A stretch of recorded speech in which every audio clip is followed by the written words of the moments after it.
Bien, bonjour à tout le monde, à tous ceux qui nous regardent et surtout bonjour à vous deux. Aujourd'hui, notre magazine va être consacré à deux sujets très différents. D'une part, l'art, mais on va en dire un peu plus à l'instant, et d'autre part, un problème de société, comme on dit, ou en tout cas quelque chose qui va concerner le centre de formation de la Fondation John Bost à Bergerac. Mais nous commençons avec toi, mon cher Paul Martin, que je remercie beaucoup d'être là, parce que pour beaucoup de raisons. D'abord parce que enfin je te vois en chair et en os, alors que je t'ai aperçu que sur l'écran de Canal Pourpre, pas moins de 15 fois, je dois dire, puisque grâce à Jean-Charles, qui est ici aussi, qui est un éminent membre de Canal, ma foi, nous avons eu la chance de partager un peu de ta longue vie, grâce à lui qui t'a enregistré chez toi, tranquillement, et où on a eu l'occasion de se balader, ma foi, de Berlin à Tokyo, de Paris en Dordogne, enfin voilà, dans beaucoup d'endroits, puisque cette longue vie dont je parlais est surtout une vie d'art.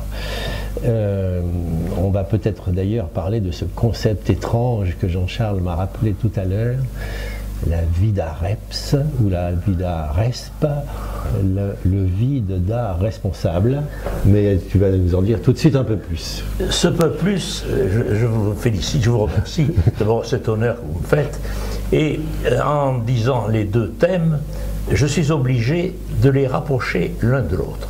Je vais vous dire pourquoi. John Bost est en train d'installer quelque chose d'important à Sainte-Foy-la-Grande. D'accord.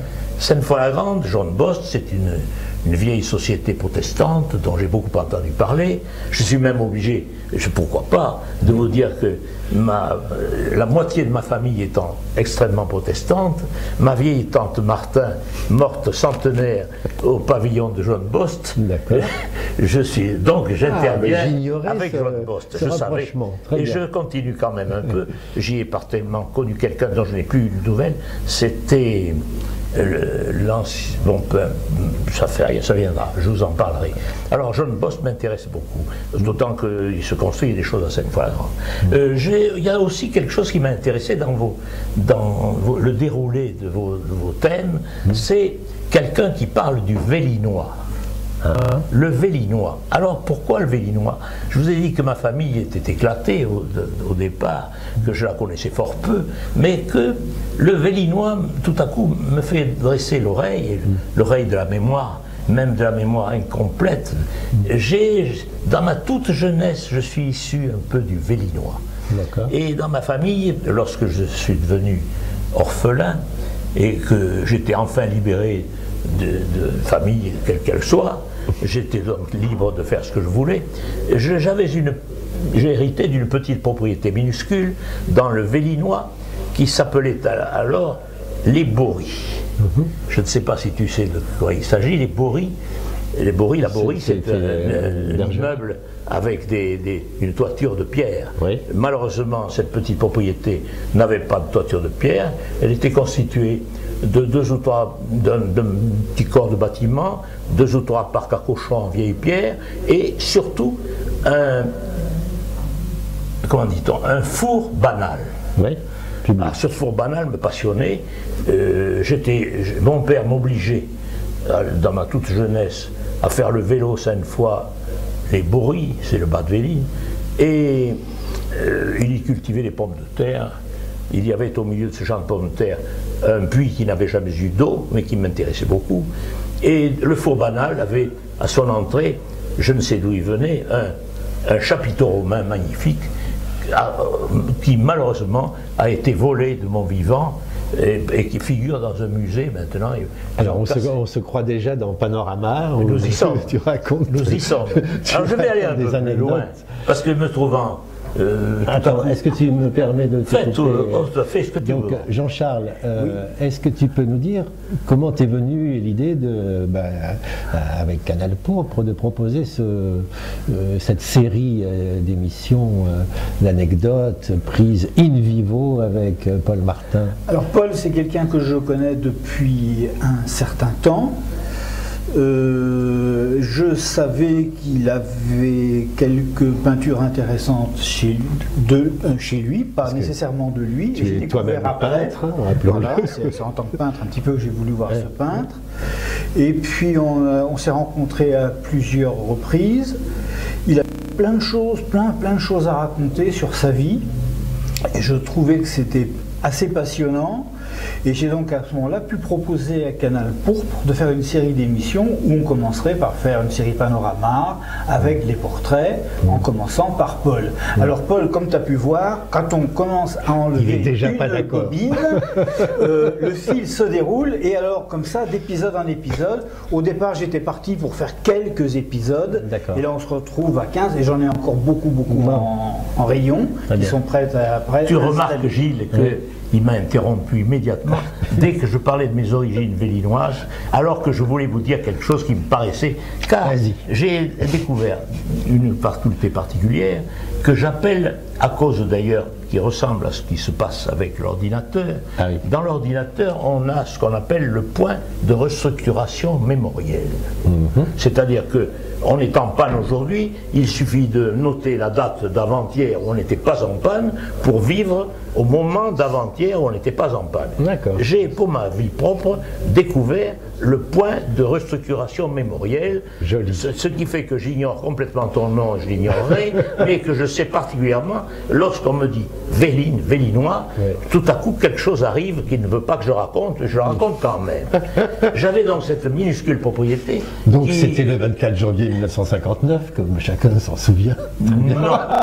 Non, c'était alors de la mort de mon père en 1947, qui était un vieux protestant très musicien, jouant tous les instruments, entre autres le violoncelle, et il jouait pour toutes les associations, quelles qu'elles soient. Bon. Puis, mort, je n'avais plus d'usage de tout ça, petite propriété qui était en vin, en vignoble, qu'on appelait 3 ou 4 journaux.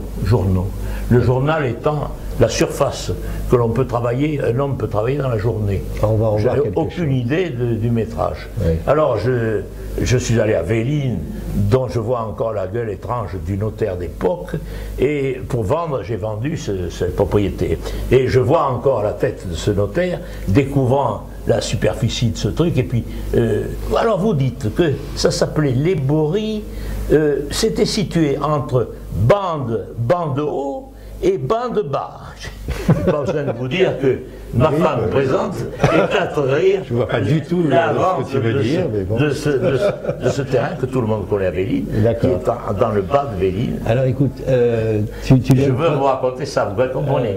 Tu viens de prononcer un mot qui nous intéresse beaucoup, c'est journal, même si c'est un autre sens que tu as dit, mais alors si en régie ils sont d'accord, je pense qu'on va passer maintenant un petit extrait fabriqué par Jean-Charles de quelque chose qu'on pourrait appeler aussi ton journal, un journal de dessinateur, de peintre, d'affichiste. Je m'efforcerai, je l'interromprai et qui au moins donnera à nos téléspectateurs très nombreux l'occasion de toucher d'un peu près ta pratique artistique qui va être le sujet prochain qu'on va discuter. Si vous voulez, mais enfin vous avez bien compris, le Vélinois m'a déporté vers autre chose provisoirement. D'accord. On fait ça? Est-ce que la régie est d'accord?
Bien.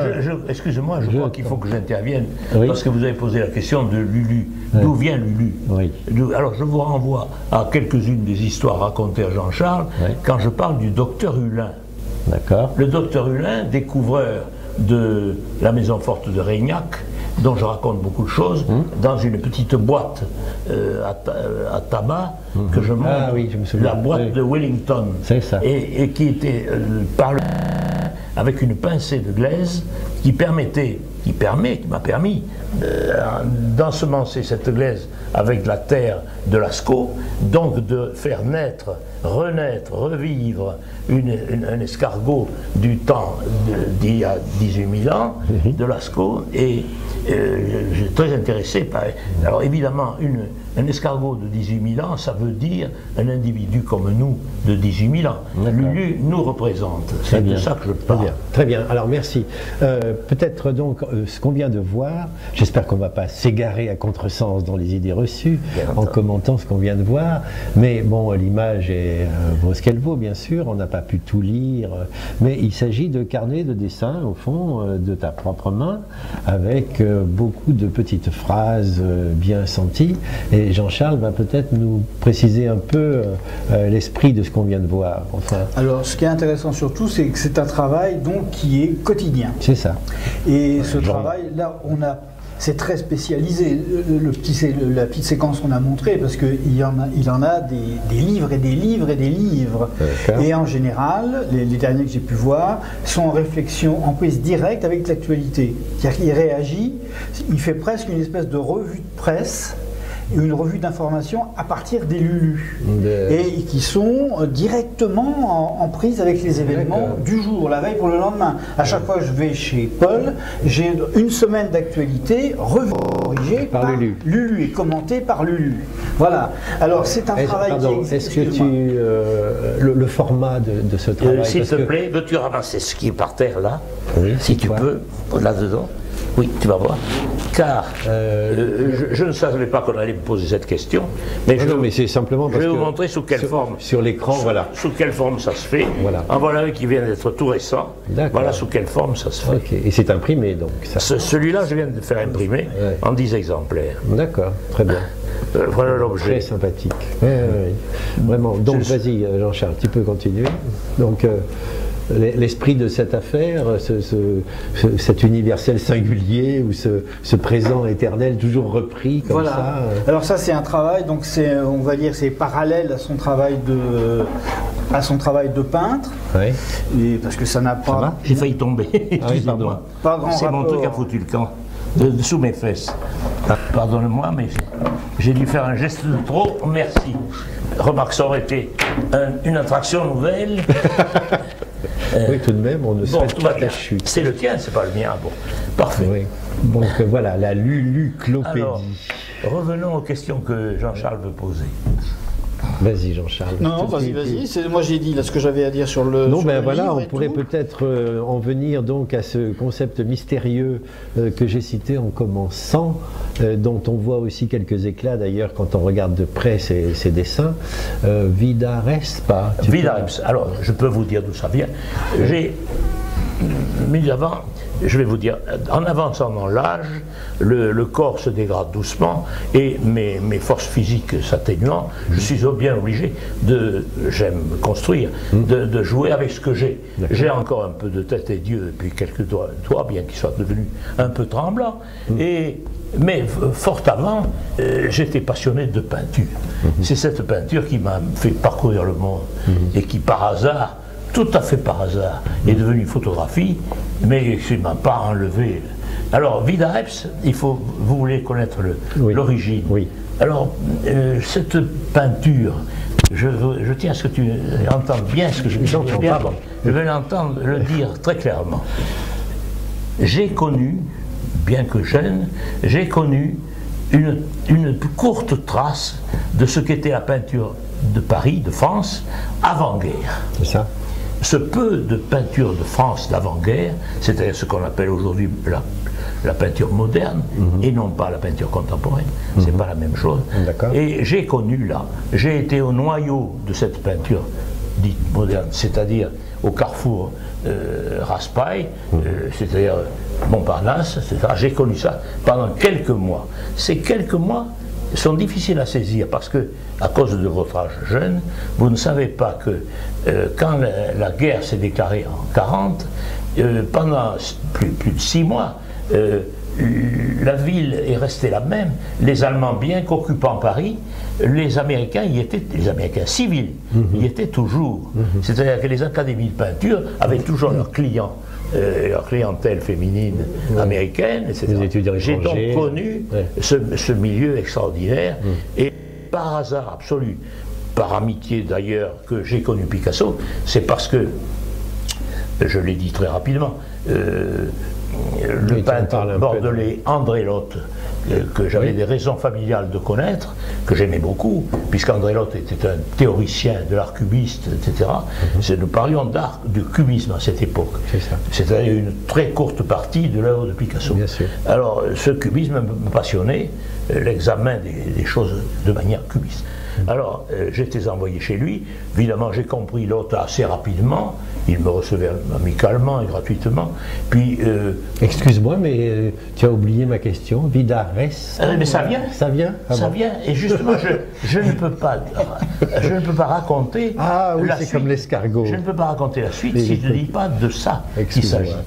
Alors, l'art était donc, excusez-moi, je recommence. L'art était parisien et français. D'accord. Puis, j'ai malheureusement, à ce moment-là, un peu, nous allons passer à grands pas dans l'histoire, j'ai malheureusement été déporté du travail et cassé dans ma vie de jeune, cassé dans ma vie de peintre également. Et alors que je connaissais déjà, envoyé par André Lotte à Cocteau, Cocteau m'envoie à Picasso, Picasso me recevait toutes les semaines, etc. C'était passionnant et ça allait dans le sens de ce que je pensais. Puis à ce moment-là, je voulais vivre, j'ai vécu quand même, et je m'en suis sorti admirablement, avec beaucoup de chance. J'ai été déporté du travail à Berlin, ça c'est une autre histoire. Longue histoire, on en a beaucoup parlé d'histoires qui me passionnent, et j'ai pu ainsi, parce qu'en Allemagne, à Berlin, j'ai connu des gens de haut niveau pictural, et qui m'ont autorisé, m'ont favorisé dans mon évasion. Puis je suis donc revenu en France à ce moment difficile de décembre 1943, 6 mois avant le débarquement et cette période, et bien entendu je suis entré dans la résistance locale.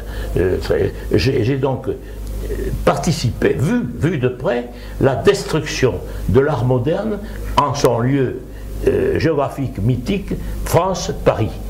Et je dis toujours que après les ravages allemands, les Américains, gagnant toutes ces guerres, ont emporté avec eux notre point de peinture majeur, et l'ont emporté en Amérique, et ont conçu alors, avec les peintres qu'on connaît bien, Pollock, etc., un art que aujourd'hui nous appelons aujourd'hui contemporain. Ça a déteint sur la France. Alors, pour moi, qui venais d'être bousculé et de quitter la peinture contre mon gré, j'ai découvert que cet art du cubisme, de la réflexion, de la chose posée clairement, pensée, était bousculé au bénéfice de concepts. J'ai compris que l'art dit contemporain, je ne qualifie pas la totalité comme ça, mais il était vide d'art responsable. Ah d'accord, c'est une critique. Le vide d'art, c'est donc une critique vide d'art responsable. C'est arrêté à Miro. Alors, non, ça c'est Jean-Charles qui dit où je commence et où je m'arrête. Ça, il a tort de dire ça. Non, parce que Miro quand même est l'initiateur de la peinture américaine. Je ne dis pas, c'est lui qui décide que... Il faut laisser parler Jean-Charles un petit peu. Bien sûr, mais je ne veux pas qu'il décide du moment où je commence et où je finis. Alors, je parle de peinture. Non, mais j'avais pas saisi effectivement vide d'art responsable. C'est un cri, enfin je veux dire, c'est une... un cri. Puis, ayant été bousculé dans cet art et étant mécontent de cette direction dite contemporaine, avec du bon et du mauvais, allez-y, tout ce que vous voulez, je suis capable de le juger, je le crois. Et puis par hasard devenu photographe, c'est-à-dire ayant accès au voyage du monde, ce qui est un peu miraculeux pour la situation où je suis, et tout à coup, j'ai rompu momentanément, vraiment rompu avec la peinture. Et puis cette peinture, curieusement, a fait une ressource en moi dans les années 84-5 par des causes absolument bizarres. Puis-je donner la parole à Jean-Charles? Ah, au contraire. parce que tu viens de donner quelques références lourdes, de Picasso à bien d'autres. Par contre, Jean-Charles, toi, tu parles du mouvement Cobra à propos de. Voilà. J'aurais pu. Oui, il allait sûrement y venir. Il allait sûrement y venir. À la fin de l'ellipse. Voilà, à la fin de l'ellipse, à la fin de la spirale, comme le Cobra. Tu m'excuseras, Jean-Charles, parce que je vous en prie, bien. Tu connais bien, mais il faut quand même que je guide tes propres idées. Complètement. Ces petits jeunes ne savent rien. Surtout si tu parles de moi, mieux que je les ordre. Est-ce que tu nous permets qu'il parle de Cobra quelques instants? Mais je suis en train. Non mais Jean-Charles. Non mais moi je suis en train. Je vais lui demander. S'il te plaît. Allez. Mais oui, mais je ne voudrais pas qu'il empiète sur mes raisons d'être entré mes raisons d'être entré dans Cobra. Non, mais donc Cobra. Moi, si simplement Cobra, présenter les choses. Voilà, oui. Cobra, moi c'est quelqu'un que je connais. J'ai connu Cobra avant Pierre Martin. Il s'agit d'un groupe. Avant Paul. Il s'agit d'un groupe de peintres. Hein. J'ai dû voir les premiers Alechinsky, je devais avoir une vingtaine d'années, et cette peinture-là m'a immédiatement emballé. Alechinsky pour commencer, et ensuite Karel Appel, Asger-Jorn, et tout ce travail qui, moi, correspondait à la période où j'étais en pleine étude académique aux Beaux-Arts. Et je trouvais cette peinture-là le contrepoint rigoureux de ce que j'étais en train d'apprendre, mais ça m'a tout à fait passionné. Des années plus tard, sur Sainte-Foy-la-Grande, j'ai entendu parler de quelqu'un qui avait chez lui un tableau d'Alechinsky.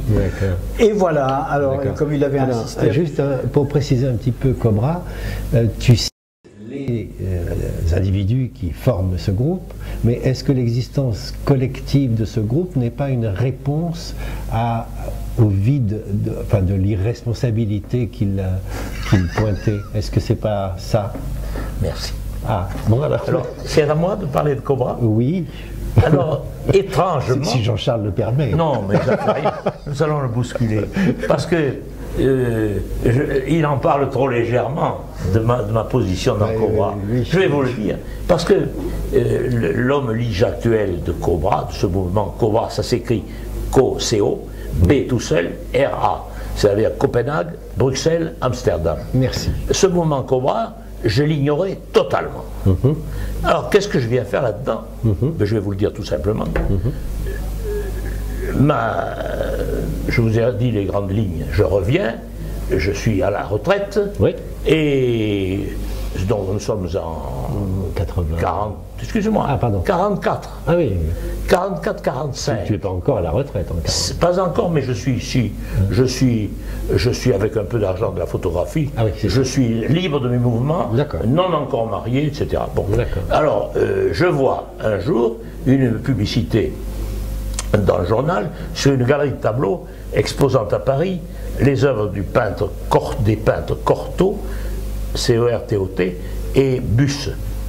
Il faut vous dire tout de suite que Cortot est le fils d'Alfred Cortot, le célèbre pianiste, et Jacques Busse, B-U-2-S-E, est tout simplement, à l'époque, le dirigeant tout du Bénézite, le célèbre dictionnaire de la catalogue de l'art français. Et voyant cette publicité, étant un peu libre, ayant les moyens de le faire, je questionne la galerie, j'ai l'un d'eux, car, je vais te dire, ces deux peintres, entre autres, sont d'un groupe qu'à l'époque de mon envoi en Allemagne, on appelait l'Échelle, dont je peux parler, parce que l'Échelle, c'est un groupe très petit, mais très intéressant. Et dans ce groupe l'Échelle figure toujours Jean Cortot. Entre parenthèses, aujourd'hui, il est le premier académicien peintre en remplacement de Debré. On a créé un département peinture à l'Académie, et puis Busse, dont je vous ai dit de quoi il s'agit, entre parenthèses, mais on en parlé une autre fois, il y a à l'Académie un département photographie qui vient d'être attribué à Yann Arthus Bertrand, le célèbre photographe, que je connais très bien aussi. Bon, mais c'est pas grave. Là, donc, je prends rendez-vous par téléphone à ces deux peintres de ma jeunesse. Je dis, c'est toi, c'est moi, oui. Ou, alors, rendez-vous, je peux être mercredi dans le coin droit, au fond, près de la porte des Water de la Coupole. D'accord, ça me convient bien, nous voilà tous les trois. J'apporte 2 bouteilles de Haut-Brion pour leur faire plaisir. Aucun détail ne nous sera épargné. Cortot me dit, nous ne bevions que du Haut-Brion avec mon père qui était très riche, qui est détenteur du plus grand musée de mèches de cheveux des grands chefs d'orchestre du monde. Et je ne sais pas si ça vous intéresse de savoir ça. Chacun son truc, mais bon. Et puis nous nous trouvons près de la porte des Water au fond, et il y avait bon, peu importe, nous mettons c'est toi, et nous sortons de nos poches quelques documents photographiques. Je sors entre autres la photo de Cortot faisant la grimace, du temps où nous avions tous 15 ou 16, 17 ans. Et je sors surtout une photo où on voit un individu mal habillé avec le pinceau des chiottes à la main devant un chevalet chez moi dans mon atelier avec un modèle nu devant. Cette photo figure dans mes mémoires, puis elle est dans mon blog, si vous regardez mon blog. Et alors on me dit, oh, mais tu as Christian d'Autremont là? Et je dis, pourquoi? Mais oui, vous connaissez ce nom, mais oui. C'était pour en arriver là. Je dis, mais alors tout à coup, il me tombe dessus, il me dit, mais ces photos sont formidables, il faut que tu me les donnes pour que je les donne à Alechenski. Je dis, mais qui c'est votre Alechenski? Je n'en sais rien, moi je ne le connais pas. Et on me dit, mais Alechenski actuellement, je dis textuellement les propos. Il me dit, actuellement, il a une immense rétrospective de son œuvre au Guggenheim de New York, et il est à New York, on ne peut pas le joindre. Mais je lui dis, moi, je veux bien que tu lui fasses plaisir avec ça, mais c'est pas toi qui va lui envoyer ces photos, c'est moi. Je vais le faire. Et je vais lui faire une lettre que tu me feras le plaisir de lui transmettre. Bien entendu, je fais une lettre dont j'ai une photocopie, en le tutoyant. Il paraît que ça t'intéresse, je te donnerai ça avec plaisir. Cortot me dit, mais on ne parle pas comme ça. Alechenski, c'est le Picasso d'aujourd'hui, on ne lui parle pas. Je dis, mais j'en ai rien à foutre si ça l'intéresse. Est-ce que je vous intéresse avec ce détail? Je peux vous le dire. Alors, tout à coup, il fait parvenir cette lettre à Alechenski, qui immédiatement me répond, quelle grande surprise, en me tutoyant, viens me voir à Bougival, je t'attends. Très bien, alors juste 2 secondes. Car, je veux te dire un mot seul, il me considère comme le témoin numéro 1 de Cobra. Bravo. Il m'a fait une lithographie pour me le dire. Est-ce que donc, à la fin de cette spirale nouvelle, est-ce que tu pourrais nous dire si ta hargne contre le vide de responsabilité a un peu baissé, ou bien est-ce qu'elle est toujours la même? Est-ce que tu râles toujours contre cette absence de responsabilité dans l'art? Le mot hargne est complètement détraqué, ouais. Ne va pas du tout. Je n'ai pas de hargne, au contraire, je suis un spectateur passionné de tout ce qui concerne l'art, quel qu'il soit, même s'il est égaré. Je crois que c'est important de le dire. Je le dis. Et d'ailleurs, Alechenski, j'aime beaucoup ce qu'il fait. Et je n'ai rien. Ça se voit dans tes œuvres là. On voit qu'il y a Alechenski une joie m'a vu arriver avec plaisir. Je fréquente sa maison de Bougival. Mon cher Paul, mon cher Lulu, il va falloir que nous fassions. Mais nous sommes d'accord. Alors je réponds à vos questions. Non, mais on va s'arrêter là. Ah bon. Je vous remercie tous les deux d'être venus. Je pense que Jean-Charles, tu avais vraiment eu une idée géniale d'enregistrer. Je dois pas t'arrêter de le faire. Je dois dire un petit quelque chose. Oui. Ça me fait plaisir d'évoquer ces périodes picturales des autres, mais je te fais remarquer que vous n'avez pas du tout évoqué la mienne période actuelle des choses. Non, mais toi, tu en as 15 épisodes qui te sont consacrés sur Canal pour l'instant. Et c'est pas fini. Et c'est pas fini. Merci alors, beaucoup à tous les deux. Je vous remercie. Non, c'est vraiment gentil de m'avoir donné cette occasion de dire qu'est-ce que je pouvais ajouter. Rien que le bonheur d'avoir parlé aux Vélinois. Bon, très bien. Eh ben, nous, on a eu le bonheur de te parler et c'est pas rien non plus. Merci beaucoup. Merci. Merci. Alors, on va faire entrer...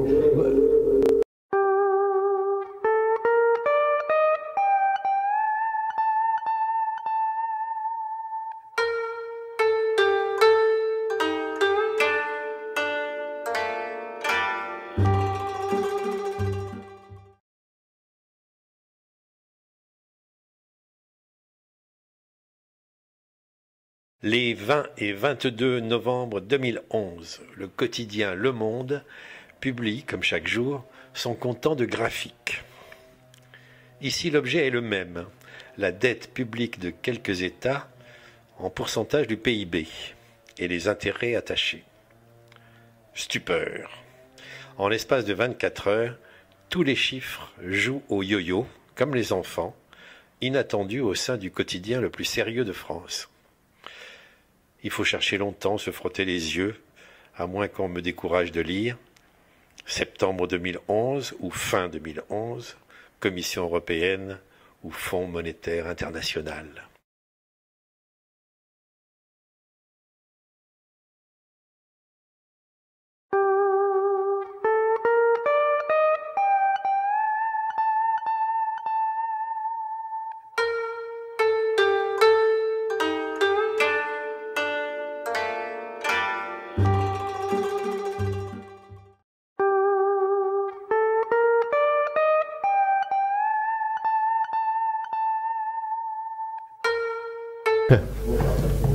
Bien, bonjour. Bonjour. Donc, pour la deuxième partie de notre petit magazine, entrecoupé par un petit haïku, le temps que nos invités, les uns partent et les autres arrivent, ben voilà, nous allons parler de la Fondation John Bost, ou plus exactement du centre de formation que vous dirigez, du centre de formation qui appartient à la Fondation John Bost que vous dirigez. Alors, pour la petite histoire, donc, d'abord je vous remercie beaucoup d'être là. Nous avons fait un petit reportage il n'y a pas très longtemps sur Canal Pourpre où nous avons enregistré une soirée à la Maison des syndicats où une partie du centre de formation se déplaçait, les formateurs et les formés, enfin les étudiants, pour parler de leur centre qui déménage bientôt et de différentes autres choses. Nous allons passer tout à l'heure un petit extrait de ce reportage pour se remettre en tête les choses. Je vais dire simplement, ça sera le plus simple qu'on passe assez vite ce reportage, je vais dire simplement donc merci d'être venu. Nous avons cru un moment que Madame Dupré, la chargée de qui est derrière la vitre de la régie, chargée de communication à la Fondation John Bost serait présente, mais finalement elle préfère se retirer dans les tréfonds de notre régie en compagnie de notre sultan préféré Philippe. Je crois qu'elle m'a un peu expliqué en fait qu'elle était très récente nommée à ce poste de chargée de communication et que bon, elle ne pouvait pas tout faire et tout apprendre d'un seul coup et que vous étiez bien mieux placé qu'elle pour parler de notre petite affaire. Donc merci d'être là. Merci à elle tout de même d'être venue aussi. J'ajoute simplement que des étudiants du CEF nous avaient contactés pour avoir le résultat de notre reportage et nous avons cru à un moment que leur intérêt aurait pu vouloir dire aussi d'être présent aujourd'hui. Et puis aucune réponse de nulle part. Donc voilà, vous êtes seuls. Peut-être ça vous arrange, peut-être ça vous dérange. Vous allez nous dire ça tout à l'heure. En tout cas, on va passer maintenant ce petit extrait de reportage pour mettre les choses un peu en place.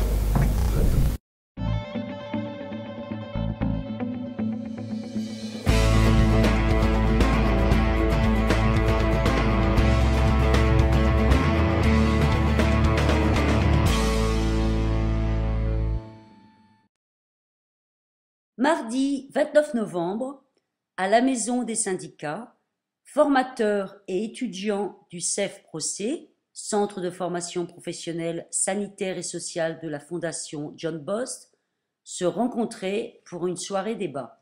Alors, d'emblée, vous m'obligez à une double contextualisation. Première contextualisation, un centre social, un centre de travail social, centre de formation de travailleurs sociaux, doit avoir une certaine ouverture sur son environnement, doit être un espace qui rayonne. Et il me semble que ce n'est pas tellement le cas aujourd'hui de notre centre, qui doit être un lieu de conférence, un lieu de débat ouvert sur la cité et sur les problématiques sociales. À ma connaissance, en tout cas au niveau de notre centre, il n'y a pas tellement cette ouverture et il y a beaucoup de chantiers, beaucoup de travail à effectuer à ce niveau-là. D'accord, un centre qui manque de rayons, en effet, c'est embêtant. Voilà. Merci pour la métaphore. Deuxième contextualisation, je ne sais pas si vous le savez, ou si vous ne le savez pas, je vous le dis, notre centre a connu un double mouvement social, une double grève. Une grève qui a été menée par des formateurs qui s'interrogent sur leur place de pédagogue dans les choix pédagogiques, parce que nous avons le sentiment que nous ne sommes pas tellement pris en considération sur ces questions-là. Donc la question de notre implication, de notre concertation en tant qu'acteur principal n'est pas satisfaisante. Deuxième mouvement de grève a été mené, celui-là, par les étudiants.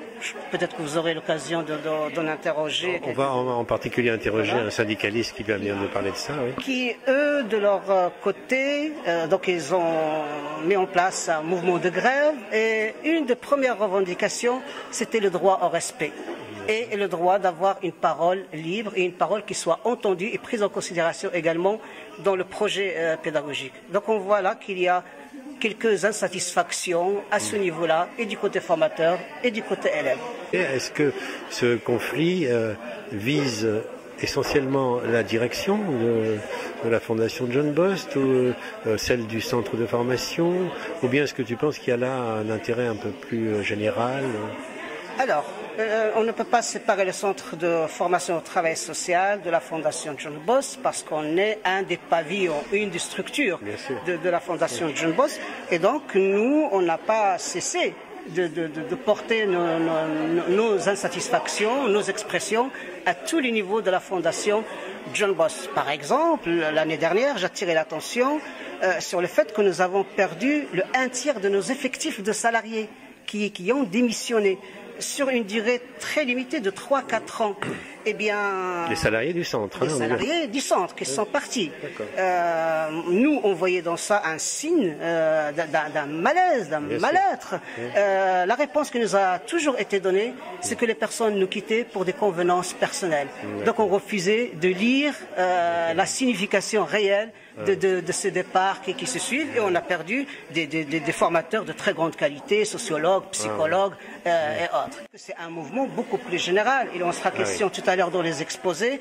La question de la logique managériale qui prime et qui met l'éducation, le soin et là l'acte pédagogique et la formation plutôt en deuxième plan, presque variable d'ajustement. Cette thématique, elle est beaucoup plus générale. Oui, je crois qu'il y a deux facteurs, je pense, qui se conjuguent aujourd'hui. C'est le paysage sociétal, et notamment dans le champ de la formation, avec notamment une logique managériale qui gagne en influence partout et qui se traduit sur les terrains par un rapport au savoir de plus en plus séquentiel, avec cette espèce d'idéologie des référentiels, je dis souvent, qui ont l'illusion de posséder le réel mais qui ne possèdent rien du tout. Et puis, évaluation. Et puis de l'autre côté, la dimension beaucoup plus interne, endogène à l'école, avec effectivement un choc culturel. Je dirais ça aujourd'hui, un choc culturel entre deux conceptions assez radicalement opposées. Une conception pédagogique qui repose sur un apprentissage progressif, avec cette vision qui a toujours été d'ailleurs animée, qui a toujours animé les formateurs de cette école, accompagner les étudiants afin de permettre qu'ils soient aussi auteurs de leur propre formation, d'un côté, et de l'autre, une conception de plus en plus compartimentée, cloisonnée, coupée des réalités aussi, des terrains, avec aussi ce souci hégémonique de l'économie. Est-ce que vous pensez qu'on peut demander à la Fondation John Bost de s'exprimer là-dessus un peu publiquement, par exemple? Ce serait une excellente initiative, parce que je trouve que ça serait aussi l'occasion pour cette direction générale de sortir de son, j'allais dire de devenir un peu provocant, de son temple, mais de son mutisme. Oui, je pense que c'est important. Vous avez l'impression de ne pas être entendu. On a très peu de relations avec cette direction générale. Ça a toujours été d'ailleurs un petit peu le cas. Donc, ce serait une bonne chose, pourquoi pas. J'y souscris.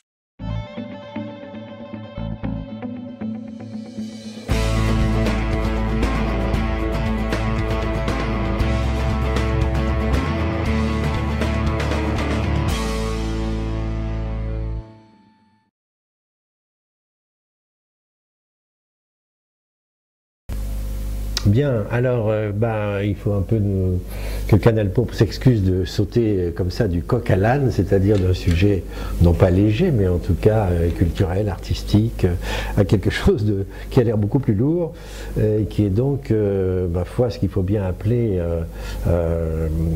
sinon un problème, enfin un malentendu, un conflit, on ne sait pas trop, donc du centre de formation, puisque l'extrait qu'on vient de voir, moi j'ai entendu que le centre manquait de rayons, et que des grèves sont dans l'air depuis un petit moment, aussi bien côté formateur que côté formé.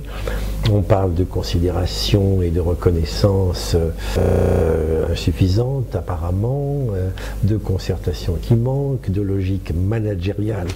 Le mot revient dans les petits interviews qu'on a données de ces deux personnes, de ces deux formateurs. Voilà, Monsieur Lavandier, vous êtes le directeur de ce centre de formation. Ma foi, vous vous sentez un petit peu en cause, ou la fondation est-elle en cause? Comment prenez-vous la chose?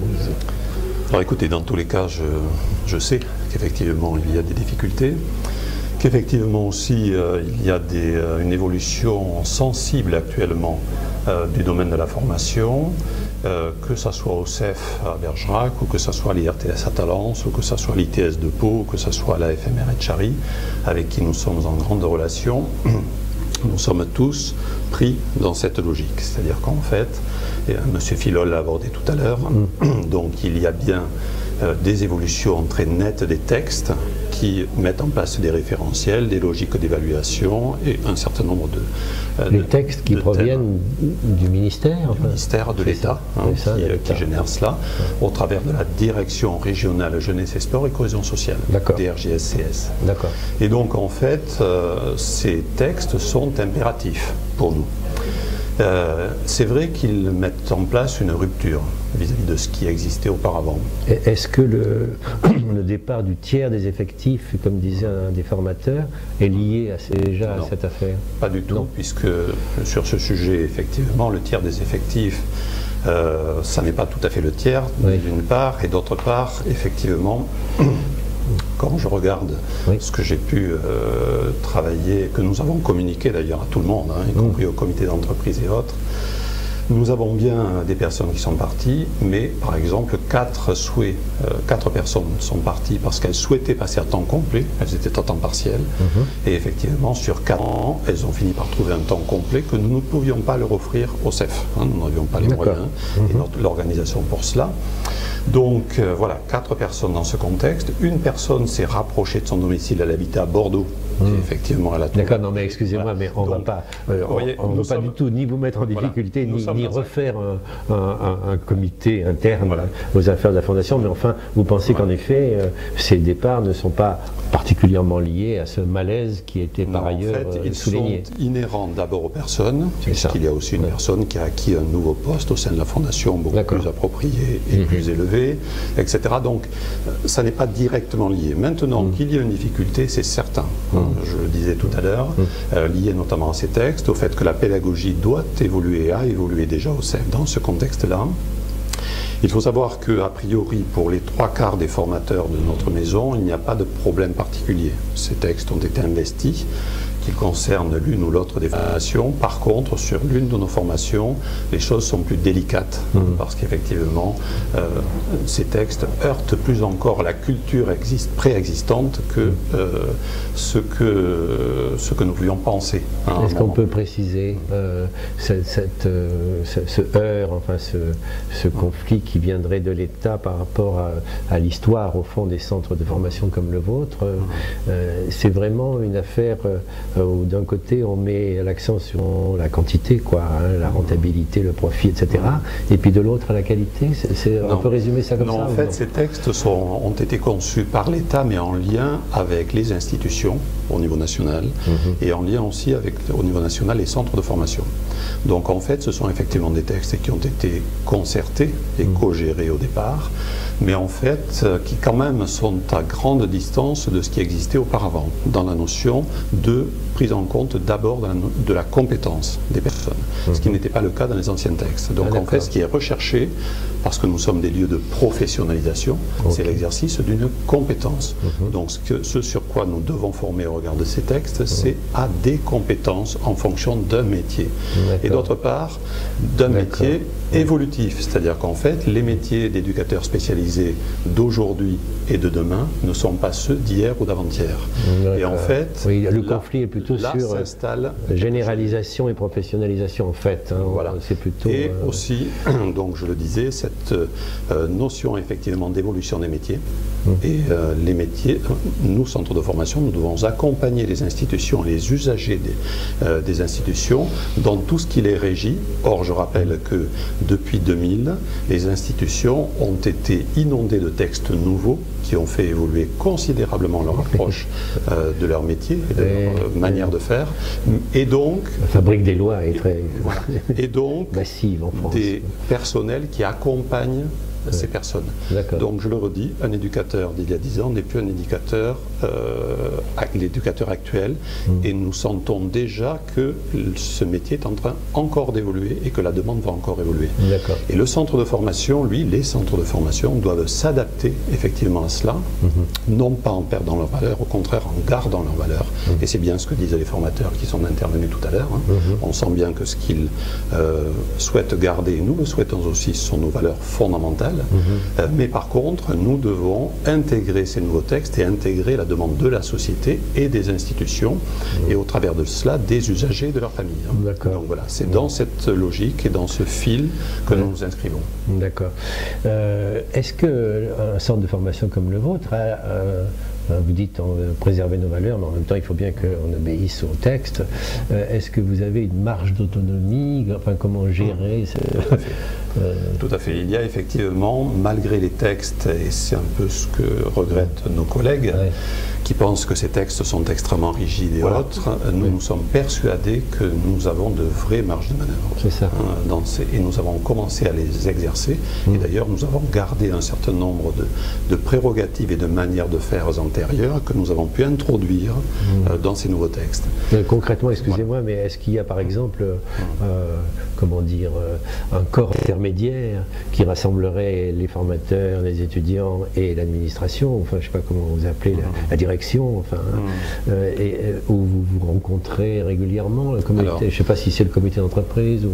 Alors il y a plusieurs choses. Effectivement, d'abord il y a un système de réunion au sein de notre centre de formation. Système de réunion, de réflexion pédagogique avec tous les formateurs du CEF, par exemple pour définir la pédagogie globale du CEF, donc réunion avec la direction. Là on parlait de choix pédagogique, justement discuter. Voilà, et dans ces réunions de réflexion pédagogique, effectivement, s'exerce la possibilité pour chacun, quelle que soit sa fonction, d'intervenir pour définir la pédagogie actuelle et à venir du CEF, qui est en constant renouvellement, bien sûr.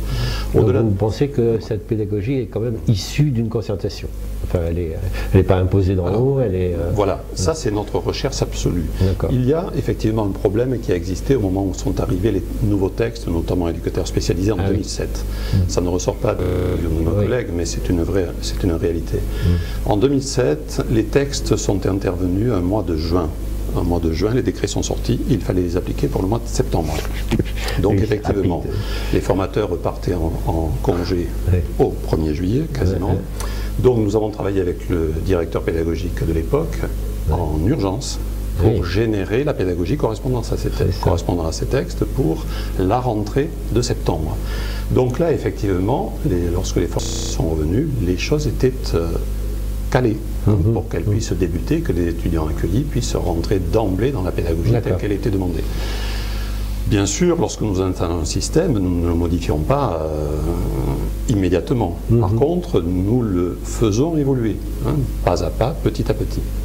Donc là, il y a eu un abcès de fixation à la fois, M. Filot le faisait ressortir sur les textes, que quelques personnes n'intègrent pas, ne souhaitent pas intégrer au regard de leur culture, de leur manière de voir la formation, ce qu'on peut comprendre d'une certaine manière.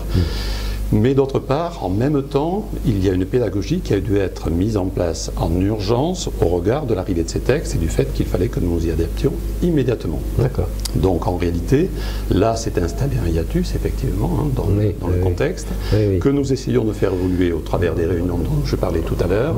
Nous allons mettre en place, qui plus est, un conseil technique et pédagogique qui comprendra à la fois des formateurs, responsables de formation, les représentants des élèves, 7 personnes, etc. Oui, parce qu'il y a des représentants des élèves, voilà, tout à fait normalement. Voilà, dans ce conseil technique, il y aura ça.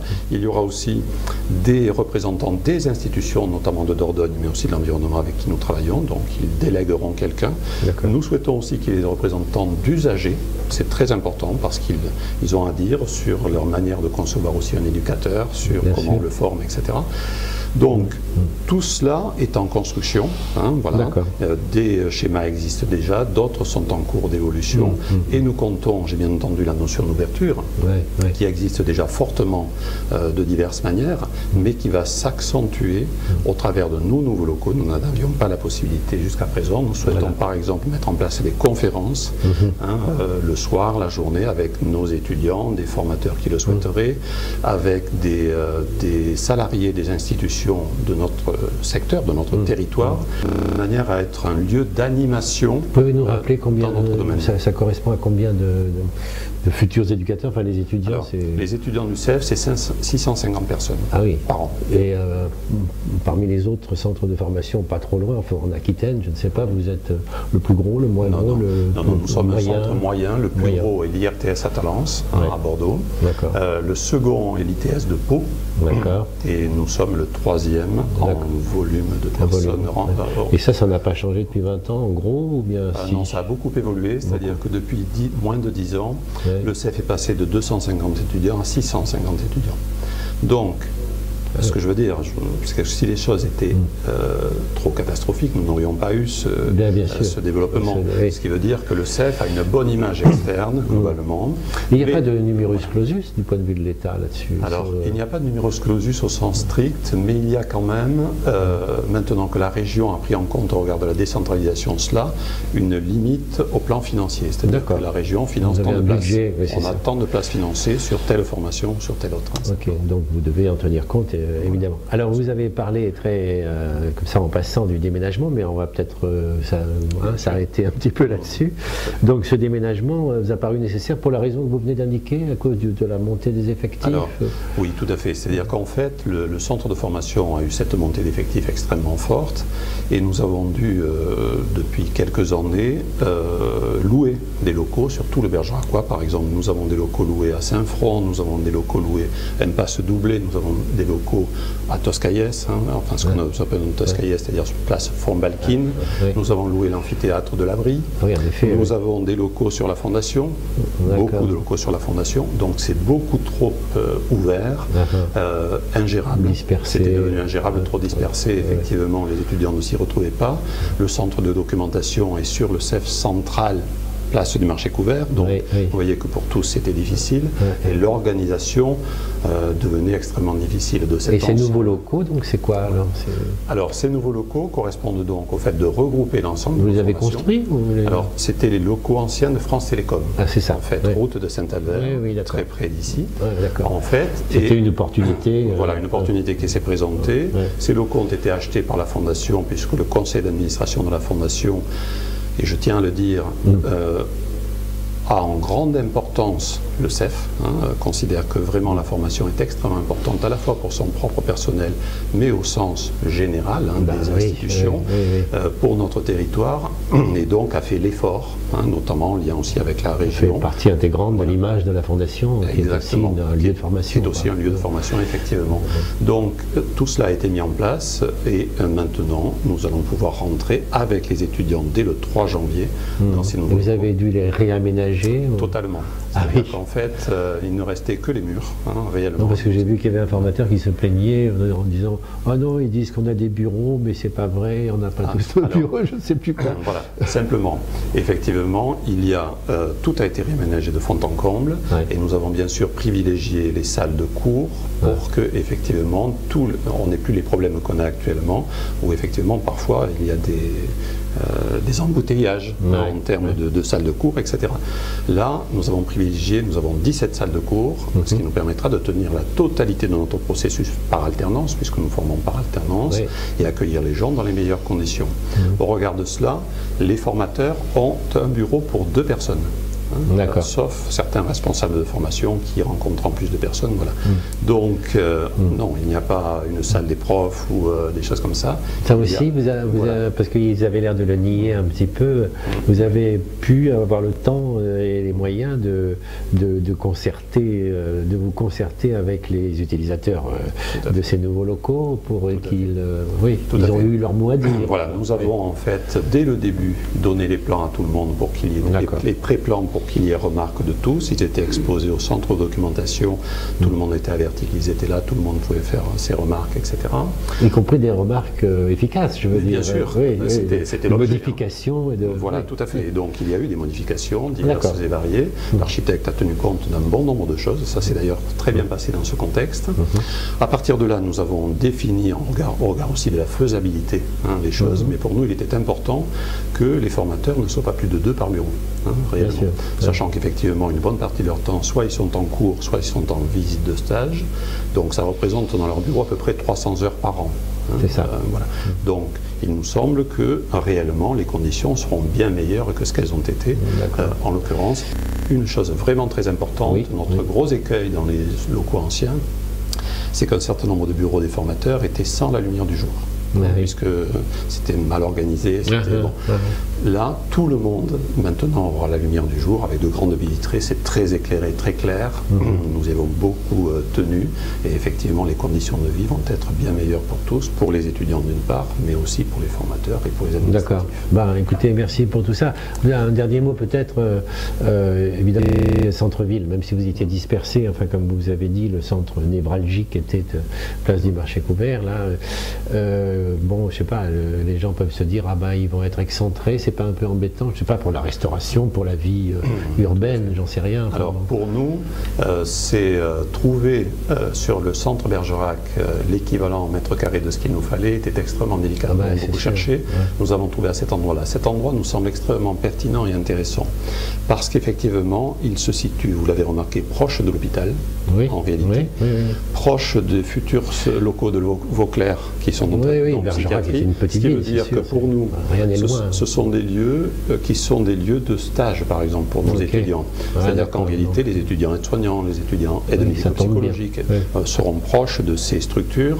Et effectivement, c'est juste à la sortie de Bergerac, à peine, même pas à la sortie, très proche.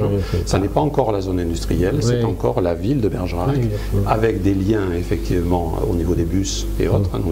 Nous avons travaillé avec la mairie de Bergerac dans ce contexte-là, bus, déplacements. Nous travaillons en ce moment aussi sur les déplacements à vélo, pour donner un certain nombre d'autres possibilités.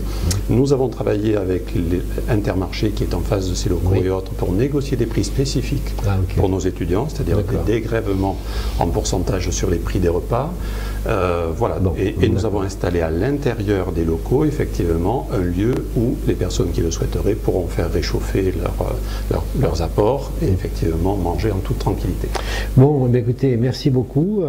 Voilà, si jamais nous avons des réactions à cette petite émission, on vous le fera savoir aussi. C'est vraiment gentil d'être venu. Je vous rejoindrai volontiers. Bon, merci à vous. Au revoir. Merci.